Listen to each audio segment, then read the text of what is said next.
तू चांगल्या जमिनीमध्ये पेरलेला आहेस आणि धन्यवाद देतो आपा बापा. तुझे आभार मानतो की तू आम्हाला आज पुन्हा या ठिकाणी एकत्रित केलं, त्याबद्दल तुला धन्यवाद देतो. आणि पिता, आता जे काही तू आज सुद्धा आम्हाला शिकवणार आहे, आम्ही विश्वास करतो पवित्र आत्मा की या ठिकाणी बोलणारा मी नाही तर तू आहेस आणि तुला ठाऊक आहे की आम्हाला कशाची गरज आहे. मी विश्वास करतो पवित्र आत्मा की प्रत्येक शब्द जो आमच्या हृदयामध्ये पेरणार आहेस तो चांगल्या जमिनीमध्ये पडलेला आहे आणि त्याला 100 पटीने फळ आलेलं आहे, म्हणून तुला धन्यवाद देतो. आणि हे पिता, आम्ही ही प्रार्थना प्रभू येशू ख्रिस्ताच्या नावात करतो. आमेन, आमेन, आमेन. हालेलुया. आपण सर्व बसूया.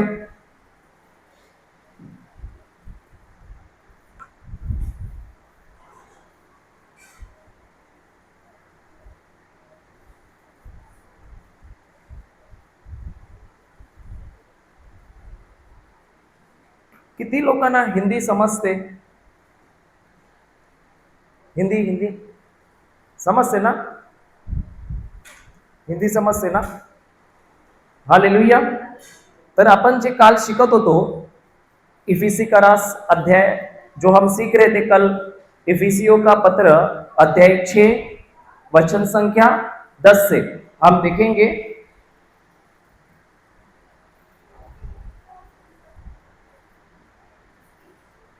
इफिशियन चैप्टर 6 वर्स 10.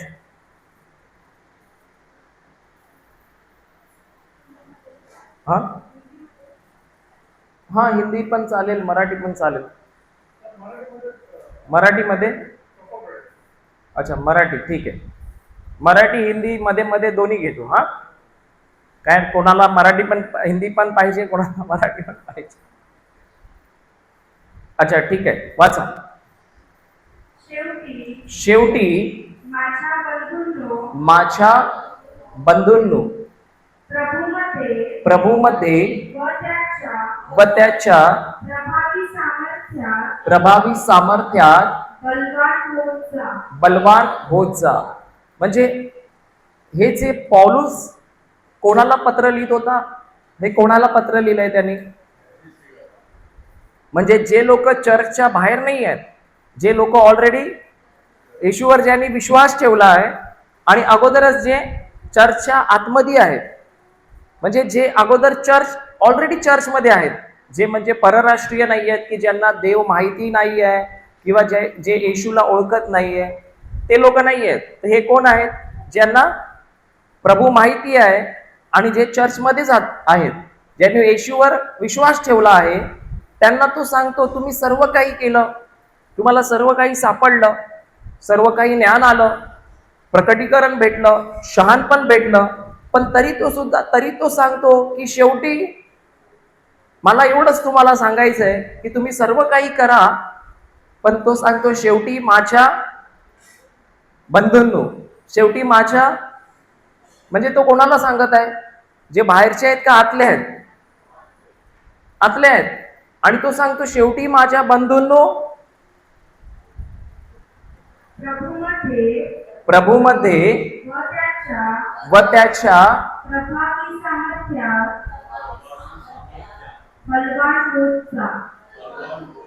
कोणत्या दोन गोष्टी आहेत? एक प्रभूमध्ये आणि दुसरं आहे त्याच्या प्रभावी सामर्थ्यात. आता पहिलं काय आहे? प्रभूमध्ये व त्याच्या. प्रभू कोण? प्रभू कोण? येशू. येशू कोण? प्रभू म्हणजेच कोण आहे? येशू. आणि येशू म्हणजेच कोण आहे? देवाचा शब्द. बरोबर. म्हणजे पॉल सांगतो की शेवटी मी तुम्हाला एकच सांगतो की माझ्या बंधूंनो, तुम्ही प्रभूच्या वचनांमध्ये व त्याच्या म्हणजे कोणाच्या? प्रभूच्या वचनाच्या. म्हणजे जोपर्यंत एक व्यक्ती प्रभूमध्ये नाही तोपर्यंत त्याच्यामध्ये प्रभावी सामर्थ्य,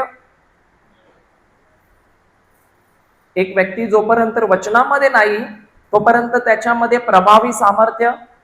आता हे प्रभावी सामर्थ्य काय आहे? प्रभावी सामर्थ्य हा नाही हा नाही नाही नाही प्रभावी सामर्थ्य. उदाहरण, आता तुम्ही कधी दगडाला फोडलंय हातोड्याने? दगड असतो ना, दगड, त्याला जेव्हा आम्ही हातोडा मारतो तेव्हा काय होते? तो दगड फुटतो. का फुटतो तो? कारण तिथे कोणीतरी पॉवर वापरत आहे, आणि अशी पॉवर वापरत आहे की ज्याच्याद्वारे तो कितीही कठोर आहे तरी तो ब्रेक होत आहे. म्हणजे जी पॉवर वापरली जात आहे ती पॉवर ऍक्टिव्ह आहे का पॅसिव्ह आहे? म्हणजे ती निर्जीव आहे का सजीव आहे? सजीव आहे. दोन गोष्टी आहेत, एक ऍक्टिव्ह आहे आणि एक पॅसिव्ह आहे. पॅसिव्ह जेव्हा वापरलं जाते तेव्हा काही नाही होत, पण जेव्हा ऍक्टिव्ह वापरलं जाते तेव्हा ती डोंगराला पण फोडू शकते. जसं आम्ही डोंगरामध्ये सुरुंग लावतो ना, सुरुंग, ती काय आहे? प्रभावी सामर्थ्य आहे की जेव्हा ते सामर्थ्य वापरलं जातं तेव्हा ज्या गोष्टीवर ते वापरलं जाणार गॅरंटी आहे तिकडे त्याला प्रभाव पडणार. म्हणजे प्रभाव म्हणजे काय? की दुसऱ्याला त्या गोष्टीचा फरक जाणवत आहे.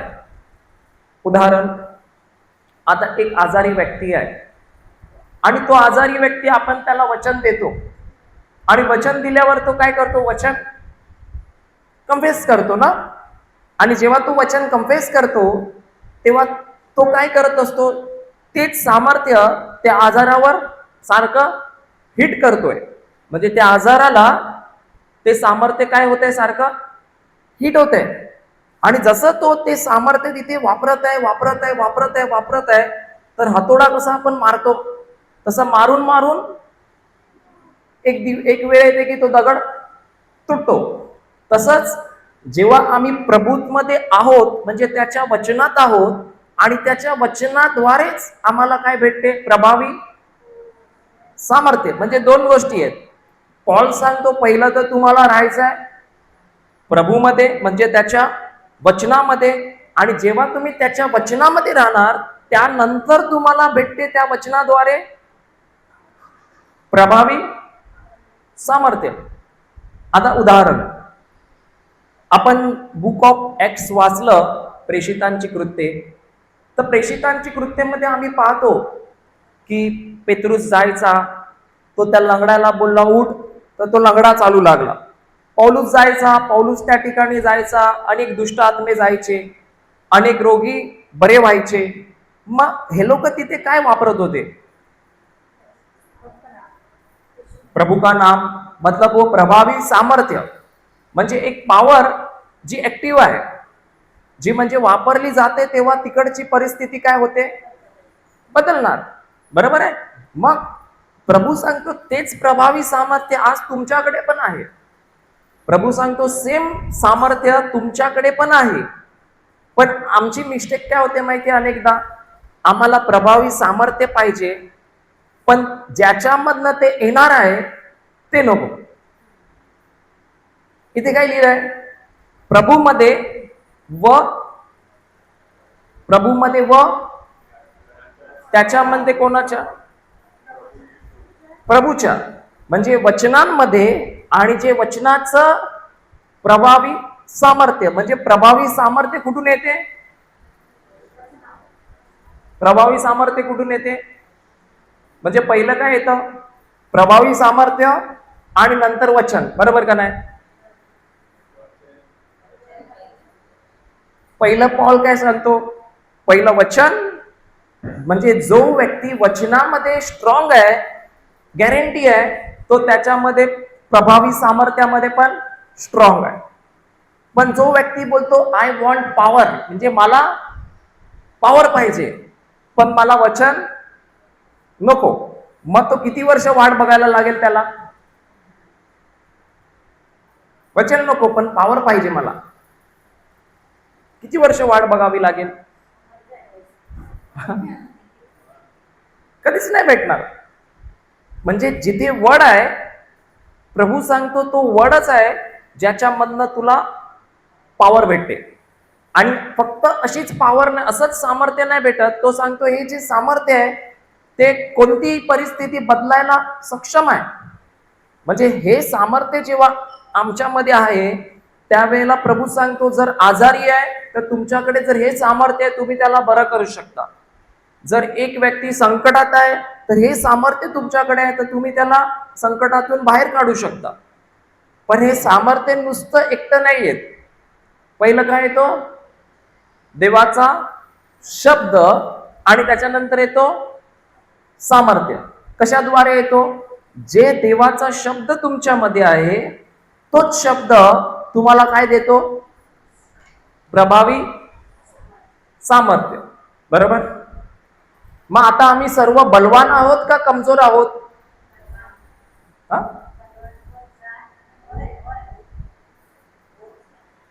सिस्टर, तुम्ही बलवान आहे का कमजोर आहे?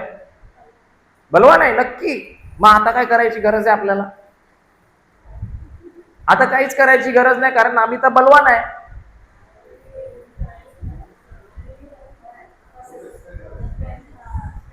कारण तिथे लिहिलंय बलवान होत जा. मग होत जा म्हणजे काय? आम्ही आहोत का प्रोसेस आहे? आता आता एक उदाहरण देतो. तुम्ही कधी मिलिटरी वाले बघितलेत? काल आम्ही शिकत होतो ना, त्यांना काही कामं नसतात ना, त्यांना रोजचं युद्ध नसते. रोज सकाळी उठून ते फाईट करायला जात नाहीत, पण रोज उठल्यानंतर त्यांना प्रॅक्टिस करावी लागते.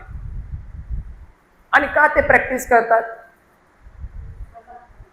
कारण माहिती नाही कधी युद्ध होणार आहे. आणि जर त्यांनी प्रॅक्टिस नाही केली तर त्यांचं शरीर काय होणार?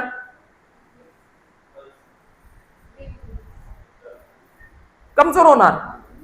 कधी जिमला गेलंय कोणी? जिमला कोण गेलंय कधी? सिस्टर, जिमला गेले कधी? एक्सरसाइज नाही.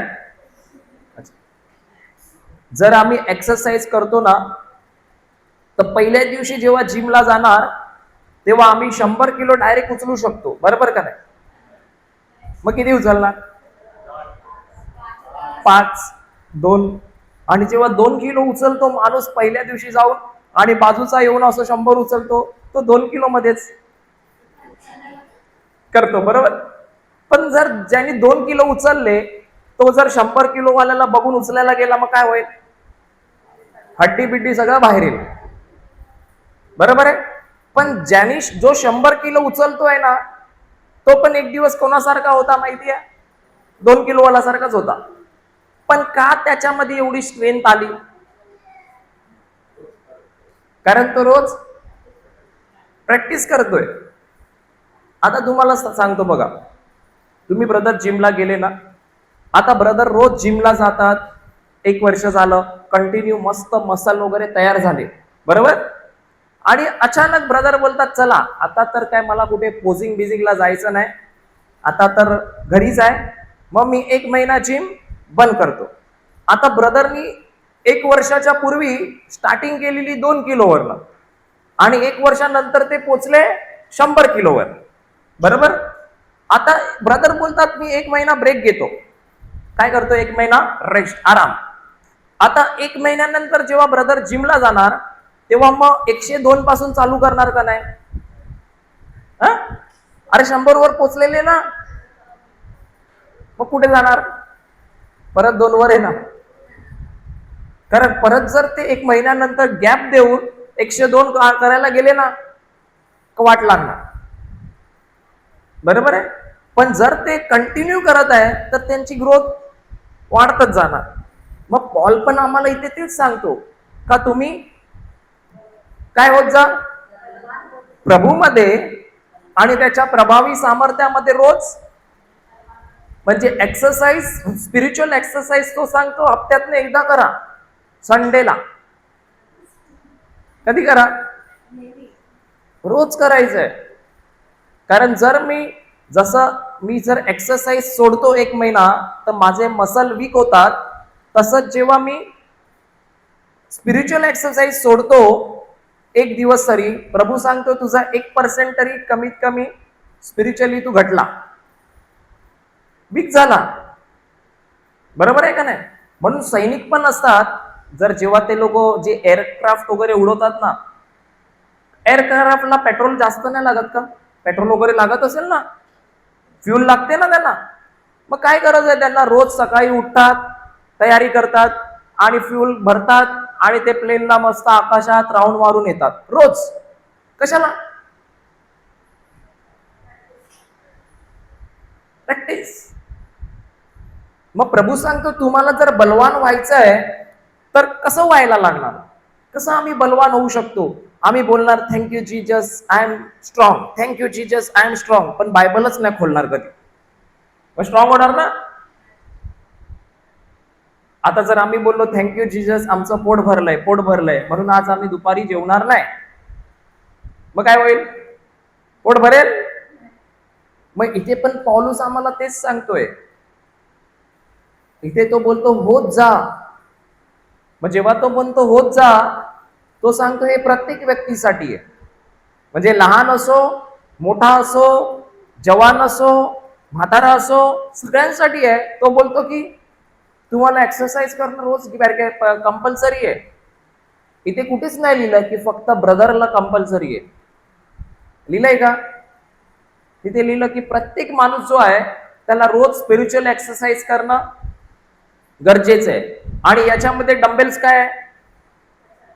हा, आता काय होते तुम्ही जेव्हा डंबेल्स उचलतात ना हातात, हे करतात, तेव्हा नक्की काय होते? तुम्ही गेले सिस्टर कधी जिमला? नाही गेले. काय होते? हा, बिल्डअप होते. अजून काय होते? स्ट्रेंथ वाढते. आणि जर आम्ही बघितलं तर जेव्हा आम्ही डंबेल्स उचलतो ना, तर आमचं जे मसल्स आहे ना ते हळूहळू खोलायला लागते, हळूहळू उघडलं जाते आणि जे ज्याच्यामध्ये फायबर आहे ना ते रिलीज व्हायला चालू होते. बरोबर आहे? ज्याच्यामुळे अजून आमचे मसल स्ट्रॉंग होतात. कारण मसलला ग्रोथसाठी काय पाहिजे असते? जास्त फायबर पाहिजे. आणि फायबर कोणचं पाहिजे? फूडचं नाही. जे मसल आहे त्या मसल मधनच फायबर तो क्रिएट करतो जेव्हा आम्ही त्याच्यावर प्रेशर टाकतो. तो डंबेल्स. इथे पॉल सांगतो तुमचा डंबेल्स कोण आहे? प्रभूचं वचन. बरोबर? म्हणजे सकाळी उठल्यावर मला प्रभूचं वचन घेऊन करावं लागणार. आणि जेव्हा मी करणार, जसं तो डंबेल्स आहे, जो डंबेल्सद्वारे माझी स्ट्रेंथ बनते, म्हणजे डंबेल्सद्वारे माझ्यामध्ये काय तयार होते? फायबर तयार होते. आणि ते फायबर माझ्या मसलला स्ट्रॉंग करते, ग्रोथ करते. तसंच प्रभू सांगतो जेव्हा एक व्यक्ती वचन घेतो आणि वचन घेतल्यानंतर तो त्याचा एक्सरसाइज करत आहे रोज रोज रोज रोज रोज रोज, तर त्याच वचनाद्वारे आता त्याचे स्पिरिच्युअल मसल काय होतात आहे? स्ट्रॉंग होत चालले. बरोबर आहे का नाही? पण आम्हाला एक्सरसाइज किती दिवसांनी एकदा लागते करायला? आज केलेली सिस्टर सकाळी. आता तुम्ही बसले आहेत तर बाउन्सर सारखे वाटतायत. केलेली केलेली एक्सरसाइज नाही. आज ते तर मी शिकवलं, पण सकाळी एक्सरसाइज तो सांगतो करायला लागेल तुम्हाला. जिमला गेलेले, स्पिरिच्युअल जिमला, म्हणजे तो सांगतो एक वचन तुमचा डंबेल्स आहे आणि सकाळी उठून त्या वचनाला घेऊन तुम्हाला एक्सरसाइज करायची आहे. त्याच्यावर मनन करा, त्याच्यावर बोला, त्याच्याविषयी इमॅजिन करा, त्याच्याविषयी ही करा. ती तुमची स्पिरिच्युअल एक्सरसाइज आहे. आणि जर ती रोज नाही करत तर तो सांगतो तुम्ही बलवान होऊच नाही शकत. इथे कुठेच नाही लिहिलं त्यांनी महिन्यात एकदा करा. लिहिलंय का? तो सांगतो रोजचा प्रश्न आहे. मग जेव्हा तो पहिल्यांदा जातो तर काय होते? एक माणूस पहिल्यांदा जेव्हा जिमला जातो तेव्हा काय होते? ब्रदर सिस्टरला उद्या 1 दिवस घेऊन जा आणि परवा सांगा काय होते. असं वाटतंय कोणीतरी जाम मारलाय. बरोबर आहे का नाही? आणि दुसऱ्या दिवशी त्याचं काय होते माहितीये, तो बोलतो की आजपासून माझी इच्छा नाही जिम विमला जायची. आणि अनेक लोक सोडतात जिम, त्यासाठी सोडतात की त्यांचं पूर्ण बॉडी पेन करते. पण तुम्हाला माहितीये कोण बॉडी बिल्डर बनतो? ज्याला पेन होते, पण तो बोलतो मी आज जाणार म्हणजे जाणार, आणि तो दुसऱ्या दिवशी जातो. जसं तो डंबल्स हातात घेतो ना आणि एक्सरसाइज सुरू करतो, तर बघतो थोड्या वेळाने त्याचं पेन पूर्णपणे स्टॉप होते. मग दुसऱ्या दिवशी आता पहिल्या दिवशी जे पेन झालं तेवढंच नाही होत, त्याच्याहून कमी होते. मग हळूहळू हळूहळू माहीत पडते की आता त्याची बॉडी एकदम स्ट्रॉंग झाली आहे आणि आता त्याची बॉडीला पेन होत नाही. उलट तो जिमला आता जायला त्याला मजा येते. तसंच हे आहे, जेव्हा फर्स्ट टाइम मी एक्सरसाइज करायला जाणार ना वचनाने, मला बोर वाटणार. मला वाटणार काय एक्सरसाइज तर आहे, पण ह्याचं करू काय मी? ते तुम्हाला बायबल दिले ना ब्रदर, जेव्हा तुम्ही ते मत्तई वाचणार ना फर्स्ट टाइम, तुम्ही कंटाळणार, तुम्ही बोलणार ठेवून देतो गपचूप. कारण तुम्हाला वाटेल हे काय वंशावळ दिली आहे याची, दावीद कोण, ह्या कोण, अब्राहम कोण, कंटाळून जाणार, हा याचा मुलगा तो त्याचा मुलगा, आणि बंद करून ठेवून देणार. पण जर तुम्ही टिकून राहिले की मला हे वाचायचं आहे, एक एक अध्याय घेऊन